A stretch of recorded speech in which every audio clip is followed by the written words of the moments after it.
ఈరోజు దేవుని హెచ్చరిక. ప్రసంగి గ్రంథము 5వ అధ్యాయం 2వ వచనం. నీ హృదయమును త్వరపడనీయక నీ నోటిని కాచుకొమ్ము. నీ హృదయమును త్వరపడనీయక నీ నోటిని కాచుకొమ్ము.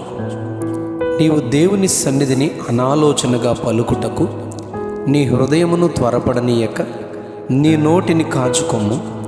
దేవుడు ఆకాశమందున్నాడు, నీవు భూమి మీద ఉన్నావు, కావున నీ మాటలు కొద్దిగా ఉండవలెను. దావీదు కుమారుడును యెరూషలేములో రాజునై ఉండిన ప్రసంగి పలికిన మాటలు. నీవు దేవుని మందిరమునకు పోవునప్పుడు ప్రవర్తన జాగ్రత్తగా చూచుకొనుమని, మందిరములో ఆయన సన్నిధిలో అనాలోచనగా పలుకకూడదని హెచ్చరిస్తాడు. ఎందుకనగా హృదయము నిండియుండు దానిని బట్టియే నోరు మాట్లాడుతుంది అని లూకా సువార్త 6వ అధ్యాయం 45వ వచనంలో యేసు ప్రభు చెబుతారు.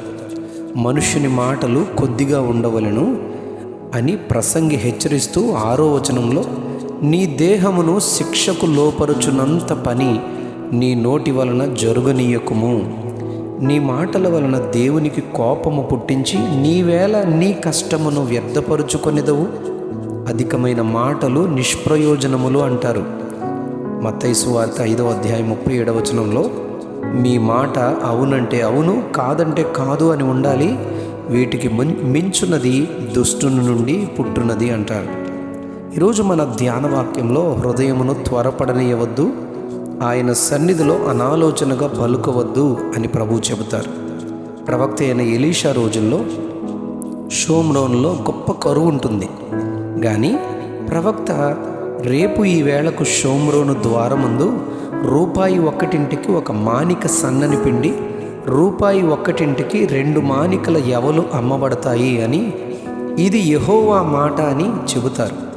రాజు ఎవని పైన ఆనుకొని ఉండెనో ఆ అధిపతి ప్రవక్త ఎలీషాతో, యెహోవా ఆకాశమందు కిటికీలు తెరిచినను అలాగు జరుగునా అని చెబుతాడు. అందుకు ప్రవక్త, నీవు కన్నులారా దానిని చూచెదవు గాని దానిని తినకయుందు అని 2వ రాజుల గ్రంథం 7వ అధ్యాయం 2వ వచనంలో చెప్తారు. 7వ అధ్యాయం 17 నుంచి 20 వచనాల్లో మనం గమనిస్తే, 4 కుష్ఠరోగులు పట్టణపు గుమ్మమునొద్ద ఉండి, ఆకలికి మనం చచ్చిపోవచ్చున్నాం, పదండి సిరియనుల దండుపేటలోనికి పోయి వారు మనలను చంపినా చచ్చిపోదాం, లేక దొరికిన ఆహారం తిందామని చెప్పుకొని వారు సిరియనుల దండుపేటలోనికి పోతూ ఉండగా, వీరి నడక చప్పుడు దండుపేటలో ఉన్న వారికి రథములు గుర్రములు ధ్వని, గొప్ప సమూహము వచ్చుచున్న ధ్వని వలె వినబడినట్లు యెహోవా చేసెను అని రాయబడింది. వారు అనగా సిరియనులు ఉన్న పాటున తమ నివాసములు విడిచిపెట్టి ప్రాణములు రక్షించుకొనుట చాలన్నట్లు పారిపోతారు. ఈ 4 కుష్ఠరోగులు దండుపేటలోనికి వెళ్ళి చూడగా ఆహారం సిద్ధపరచబడి ఉంటుంది. మనుష్యులు ఎవ్వరూ కనబడకపోగా వారు తిని, మనము ఈ సంగతి మన రాజునకు తెలియజేయకపోవడం పాపం అని ఎంచి రాజు ఇంటి వారికి ద్వారపాలకులతో వర్తమానం చెబుతారు. రాజు సిరియనుల దండుపేటలోనికి సైన్యమును పంపి ఆహారము మరుసటి రోజు ఉదయం ఎలీషా ప్రవక్త చెప్పినట్లు రూపాయి ఒక్కటింటికి ఒక మానిక సన్నని పిండి, 2 మానికల యవలు అమ్మబడతాయి. ఈ పని కొరకు రాజు ఆ అధిపతినే ద్వారమునందు నిలబడి ఈ పనిని నిర్వహించమంటారు. అతడు ప్రజల యొక్క త్రొక్కుడు చేత చనిపోతాడు. ఆహారం అమ్మబడడం చూశాడు కానీ దానిని తినలేకపోయాడు. దేవుని కార్యాలు దేవుని యాజకుల ద్వారా ప్రవక్తల ద్వారా మనం విన్నప్పుడు హృదయమును త్వరపడనీయకూడదు, నోటిని కాచుకోవాలి అని ఈ ఎలీషా ప్రవచనముగా చెప్పిన ఈ సంఘటన ద్వారా మనం నేర్చుకుంటాం.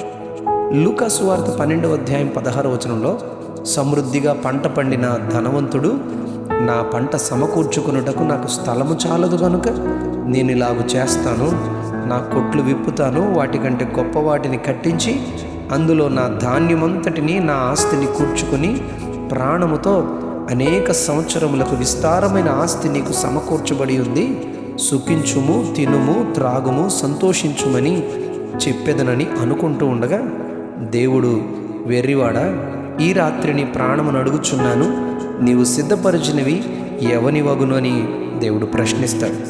అతడు మరణించినట్లు అక్కడ మనం గమనిస్తాం. దేవుని సన్నిధిలో అనాలోచనగా పలుకకూడదు, నోటిని కాచుకొనాలి.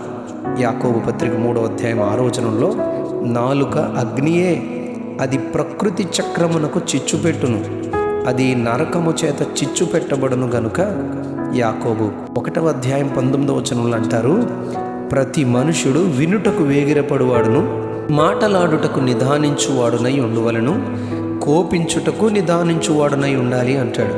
హృదయమును త్వరపడనీయక నోటిని కాచుకునే కృప ప్రభువు మనకు దయచేయునుగాక.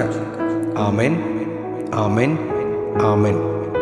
నీ హృదయమును త్వరపడనీయక నీ నోటిని కాచుకొమ్ము. నీ హృదయమును త్వరపడనీయక నీ నోటిని కాచుకొమ్ము. ఆమెన్.